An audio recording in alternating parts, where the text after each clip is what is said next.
The sonographer's face drained of color. Her hands shook as she pressed a few more keys, eyes darting across the screen like she'd seen a ghost.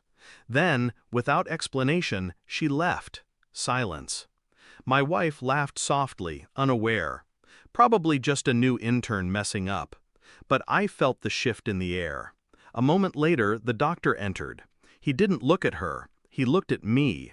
His tone was clipped, urgent. "Step into the hall." I followed. He closed the door, leaned close, his words sharp enough to cut through bone. "Do not argue. Do not sign anything. Call a lawyer and leave." My chest tightened. Why? His eyes flicked toward the door, then back to me. "When you see this, you'll understand." And he left me standing in that sterile hallway, my pulse hammering, my skin clammy. When I finally stepped back inside and looked at the frozen image on the monitor, I understood too well. Not the shape of a child. Not mine. At first, denial was my shield. Maybe I'd misread it. Maybe the doctor was mistaken. Maybe the horror in his eyes was nothing but caution, protocol. But the screen didn't lie. Neither did the whispers in my head that refused to quiet. She smiled, trying to distract me. Her hand reached for mine, fingers trembling in what looked like affection. I forced myself to hold still, skin against skin, though every instinct screamed to pull away. On the ride home, she hummed a tune, light, careless. She didn't ask why I was quiet. Perhaps she thought my silence was awe or love. But suspicion had already spread through me like poison. I replayed months in my head, the sudden late nights, the unexplained phone calls, the way she shielded her phone when messages came in, the shifts in her body language, subtle but real. I never allowed myself to see it before. Now I couldn't look away. I did not confront her. Confrontation gives the guilty time to build lies. Instead, I played the role. Husband, provider, expectant father. I touched her shoulder, kissed her cheek, listened to her plans for the nursery. And in the quiet hours, I built my own plans. A paternity test kit, ordered discreetly. Phone records obtained through quiet channels.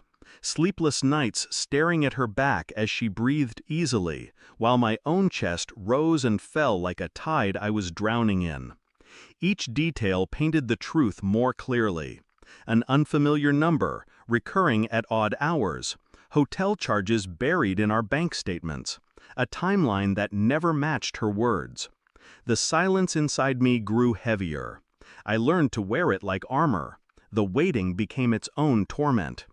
Each day I rehearsed detachment, studying the way she smiled, the way she laughed, the way she played innocent. And all the while, beneath my skin, the storm brewed.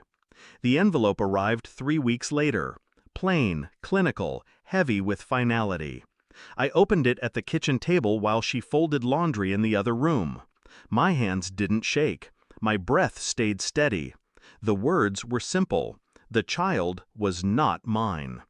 When I walked into the room, report in hand, she looked up, expectant, still playing the role she thought was intact.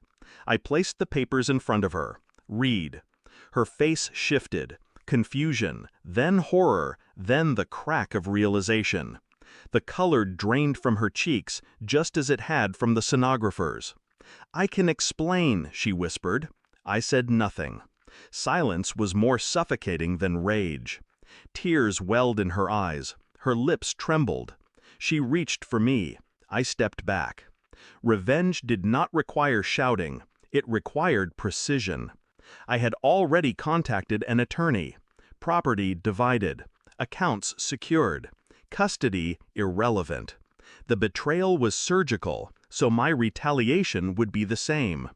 That night, as she begged for forgiveness, I handed her a second envelope, divorce papers already prepared. Her hands shook as she opened it. You planned this?" I met her eyes, calm, unblinking. I confirmed what I already knew. Her sobs broke the air, desperate and hollow.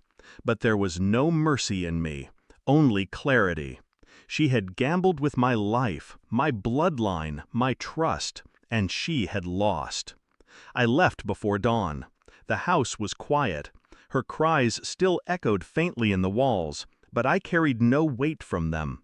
Driving into the darkness, I felt nothing but a clean, sharp emptiness. People imagine betrayal as fire, rage, chaos, screaming. But the truth is colder. It hollows you out until only steel remains. I had no child, no wife, no illusions. What I had now was control.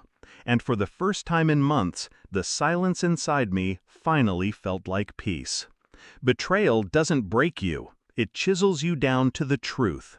And the truth is all I'll ever need.